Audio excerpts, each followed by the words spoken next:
Hello, my beautiful souls. Welcome back to my channel. Please like, share, and subscribe my channel. Thank you.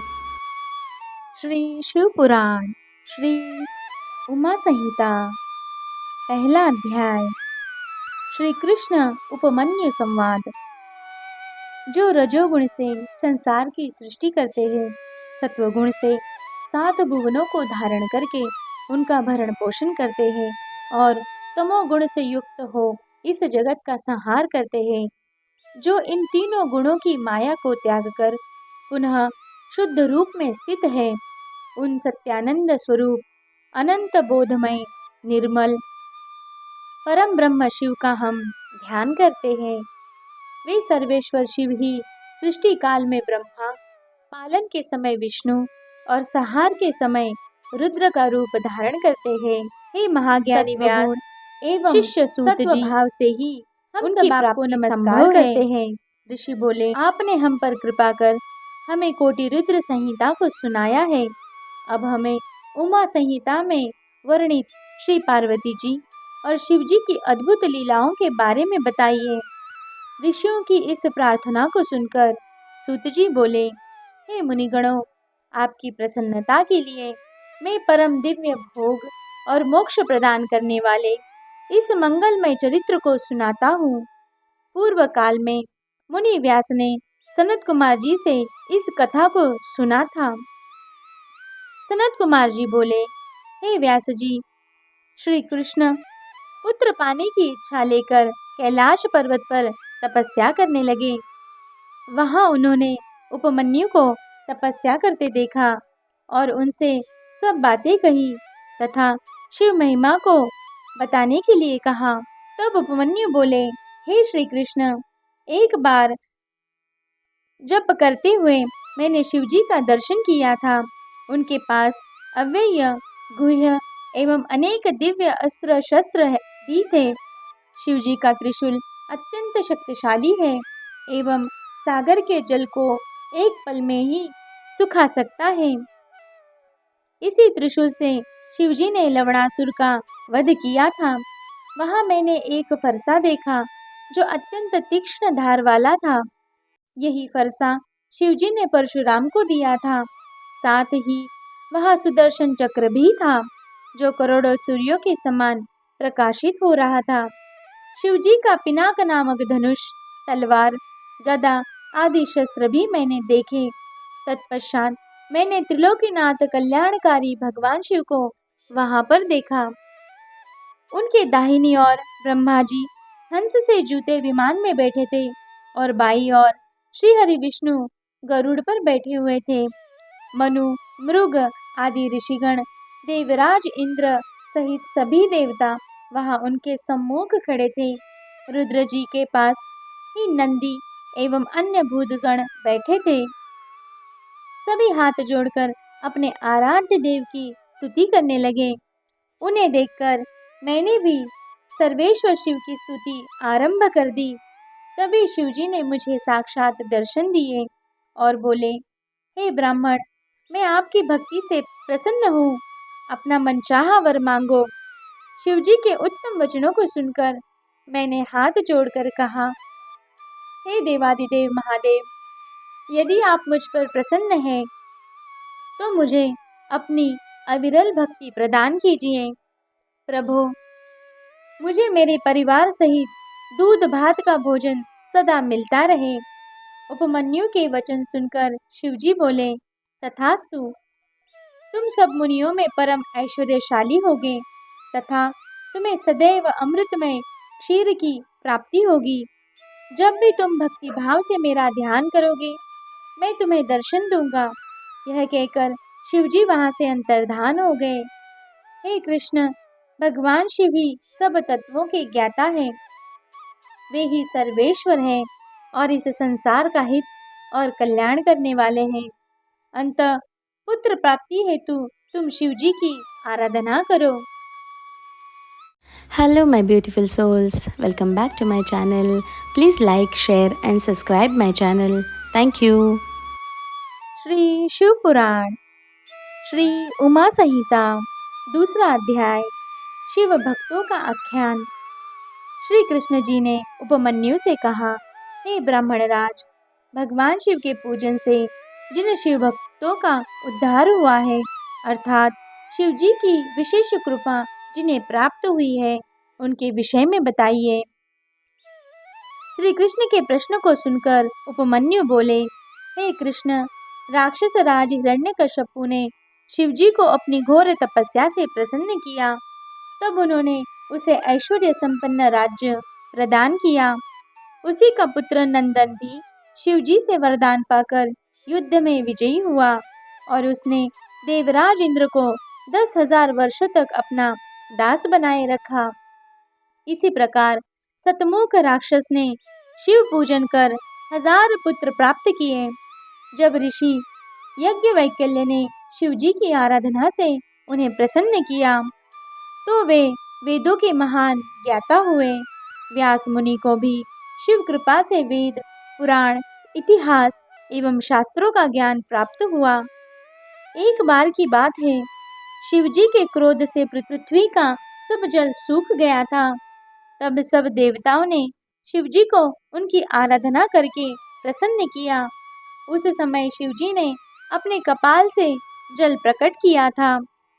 राजा चित्रसेन की भक्ति से प्रसन्न होकर शिव जी ने उन्हें निर्भय कर दिया। शिव भक्ति से एक साधारण से गोप श्रीकर को परम सिद्धि प्राप्त हुई।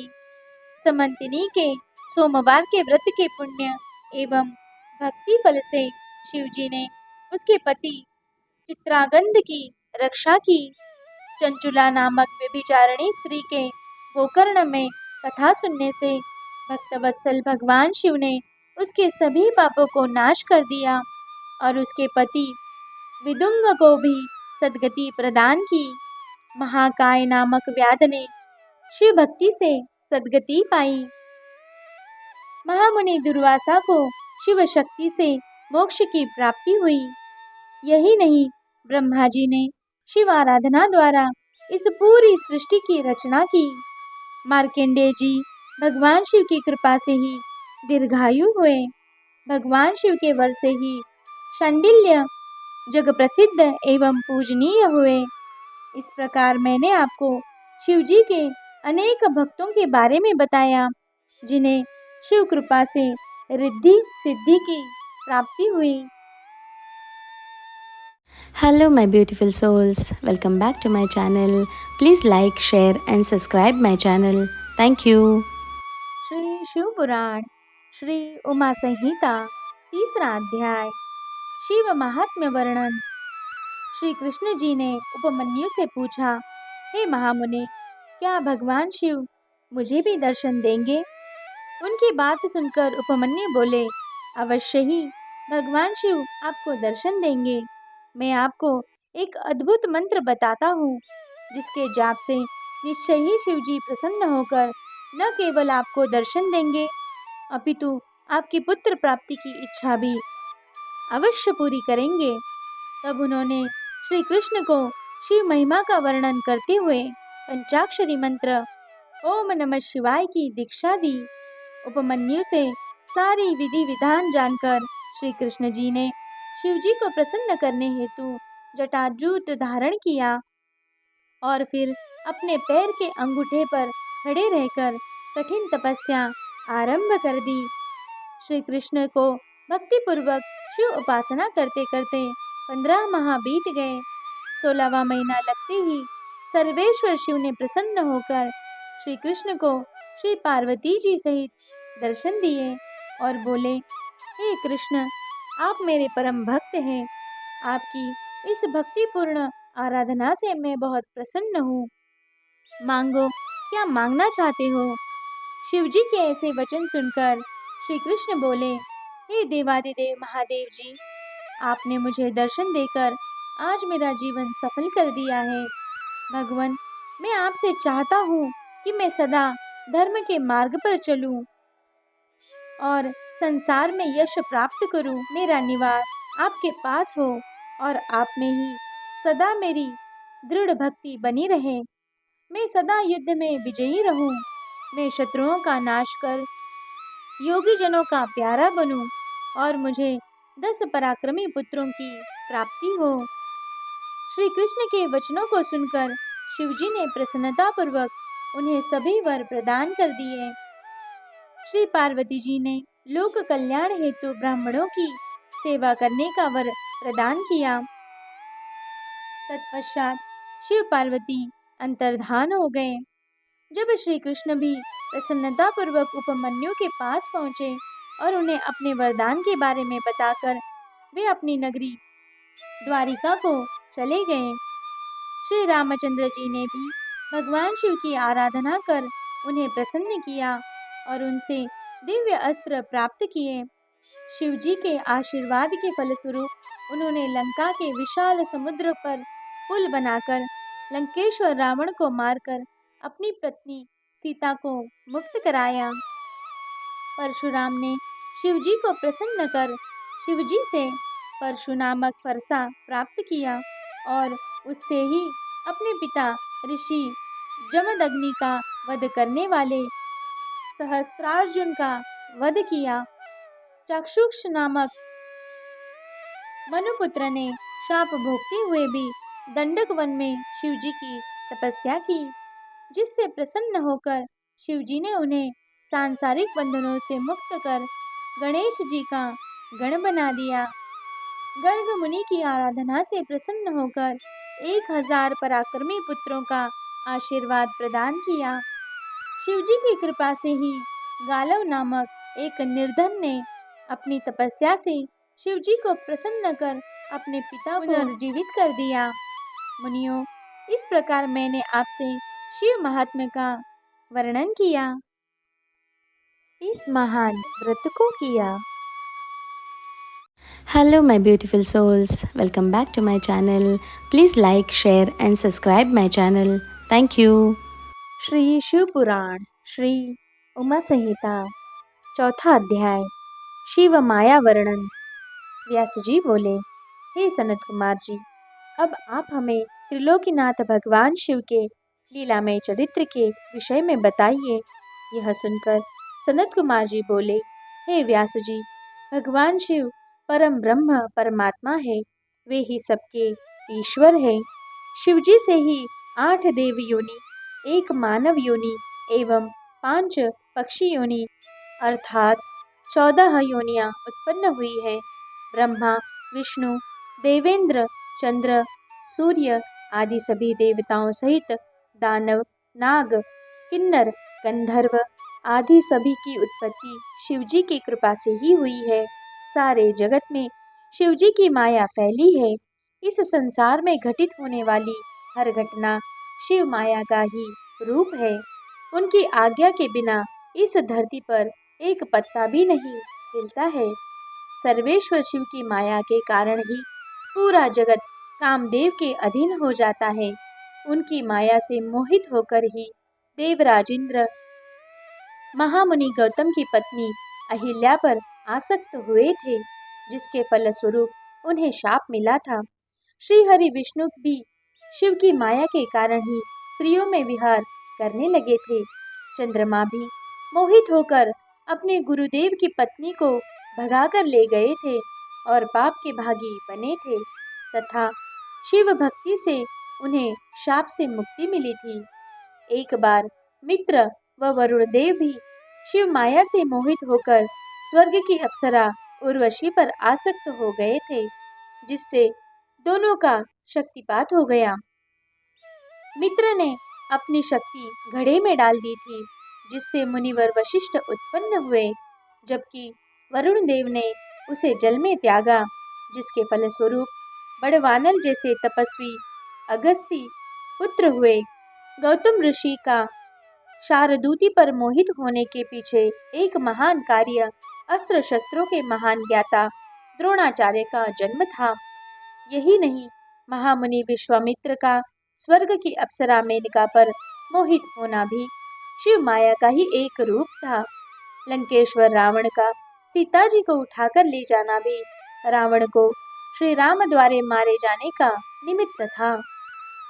इस प्रकार इस ब्रह्मांड में घटने वाली प्रत्येक घटना शिवजी की इच्छा के अनुसार ही होती है। शिवजी की माया पूरे जगत में व्याप्त है, जिसका पूर्ण वर्णन करना मेरे लिए क्या, किसी के लिए भी संभव नहीं है। Hello, my beautiful souls. Welcome back to my channel. Please like, share, and subscribe my channel. Thank you. Shri Shiv पुराण श्री उमा संहिता 5वां अध्याय। नरक में गिरने वाले पापों का वर्णन। व्यास जी बोले, हे मुनीश्वर, इस संसार में पाप कर्म करने वाले पापी मनुष्य सदा नरक के भागी होते हैं। ऐसे नरक जाने वाले प्राणियों के विषय में हमें कुछ बताइए। व्यास जी के वचन सुनकर सनत कुमार जी बोले, हे व्यास जी, इस संसार में अनेक प्रकार के पाप कर्म होते हैं, जिनके कारण मनुष्य को नरक जाना पड़ता है। पर स्त्री की इच्छा, पराया धन पाने की इच्छा, दूसरों का बुरा सोचना, अधर्म करना, ये सब मन के पाप होते हैं। इसी प्रकार झूठ बोलना, कठोर बोलना, दूसरों की चुगली करना, ये वाणी द्वारा किए गए पाप कर्म होते हैं। अभक्ष भक्षण करना, हिंसा करना, असत्य कार्य करना एवं किसी का धन वस्तु हड़प लेना, ये सभी शारीरिक पाप कहे जाते हैं और इनका फल बहुत भयानक होता है। अपने गुरु अथवा माता पिता की निंदा करने वाले महापापी नरक में जाते हैं। यही नहीं, ब्राह्मणों को कष्ट देना, शिव ग्रंथों को नष्ट करना भी महापाप माना जाता है। जो मनुष्य भगवान शिव की स्तुति एवं पूजन नहीं करते और न ही शिवलिंग को नमस्कार करते हैं, वे भी नरक के भागी होते हैं। बिना गुरु की पूजा के शास्त्रों को सुनने की कोशिश करने वाले, गुरु सेवा से जी चुराने वाले, गुरु त्यागी एवं गुरु का अपमान करने वाले नरकगामी होते हैं। ब्रह्म हत्या करने, मद्यपान करने, गुरु के स्थान पर बैठने तथा गुरु माता को दृष्टि से देखने वाले नरक में जाने योग्य ही होते हैं। वेदों की जानकारी रखने वाले एवं पूजन आराधना को त्याग देने वाले, दूसरों की अमानता को हड़पने वाले तथा चोरी करने वाले सभी मनुष्य को अवश्य ही नरक में रहना पड़ता है। पर स्त्री का भोग करने वाले तथा व्यभिचार करने वाले मनुष्य अवश्य ही नरक में जाते हैं। यही नहीं, पुरुष, स्त्री, हाथी, घोड़ा, गाय, पृथ्वी, चांदी, वस्त्र, औषध, रस, चंदन, अगर, कपूर, पट्टे, कस्तूरी आदि को अकारण बेचने वाले मूर्ख मनुष्य को नरक अवश्य भोगना पड़ता है। हे मुनियों, इस प्रकार मैंने आपसे ऐसे कृत्यों का वर्णन किया है जो कि महापाप माने जाते हैं और जिनके कारण मनुष्य को नरक की घोर कष्टदायक यातनाएं झेलनी पड़ती हैं।